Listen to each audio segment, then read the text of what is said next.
जय श्री महाकाल। राधे राधे। प्रिय दर्शकों, कैसे हैं आप? आशा करते हैं आप लोग अच्छे होंगे, काफ़ी अपने जीवन में प्रगति कर रहे होंगे। और अगर आपको कोई भी समस्या आ रही है तो ग्रहों के कारण कोई भी समस्या अगर है तो हम निश्चित रूप से उसका समाधान करेंगे।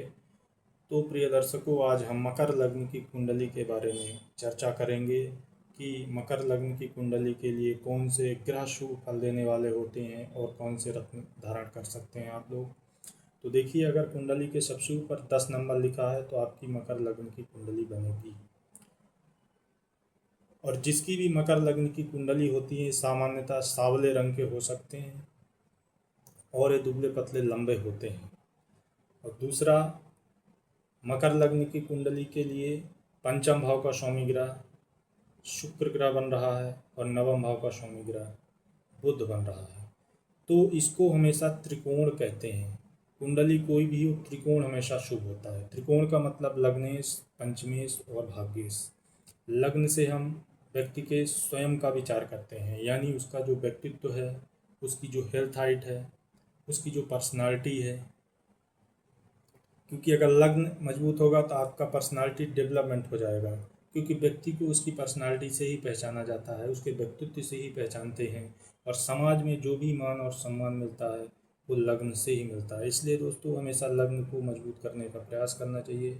दूसरा, पंचम आपका ज्ञान है, बुद्धि है। आपका जो शिक्षा होती है वो पंचम भाव से देखी जाती है।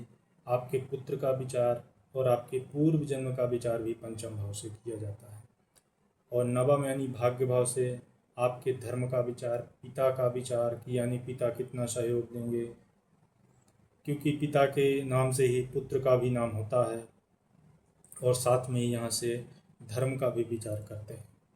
तो दोस्तों, अगर आपके लग्न में शनि ग्रह स्थित हो जाए तो स्वयं की राशि में स्थित होगा, केंद्र में स्थित होगा तो पंच महापुरुष योग बनेगा, जिसे हम सस योग कहते हैं। और अगर पंचम भाव में शुक्र स्थित हो जाए तो पंच महापुरुष योग बनेगा, जिसे हम मालव्य योग कहते हैं। और नवम स्थान जो होता है, यहाँ पे अगर स्वयं की राशि में बुध स्थित हो जाएगा तो उच्च का हो जाएगा और उसे भद्र योग कहते हैं। और शनि शुक्र बुध तीनों आपके लिए शुभ हैं। अगर कहीं भी बुध शुक्र की युति त्रिकोण में हो जाए तो ऐसे व्यक्ति का राजयोग होता है मकर लग्न की कुंडली में। तो सबसे पहले, अगर शनि की डिग्री कम है, जैसे 5 से कम डिग्री है या फिर 25 से ऊपर डिग्री है, वृद्धावस्था है या बाल्यावस्था में है, तो आप निश्चित रूप से शनि का रत्न धारण करिए, शुक्र का रत्न धारण करिए और बुध का रत्न धारण कर लीजिए। आपको निश्चित रूप से इसके लाभ मिलेंगे, जीवन में सकारात्मक परिवर्तन आएंगे। देखने वाली चीज़ सिर्फ एक रहती है कि 6, 8, 12 में कोई भी ग्रह स्थित ना हो, क्योंकि हालांकि बुध छठवें भाव में अच्छा फल देने वाला माना गया है, लेकिन रत्न धारण करने के लिए 6, 8, 12 में अगर कोई ग्रह स्थित होता है तो सामान्यतः हम उसके रत्न धारण नहीं करते हैं। क्योंकि छठवें में स्थित ग्रह अगर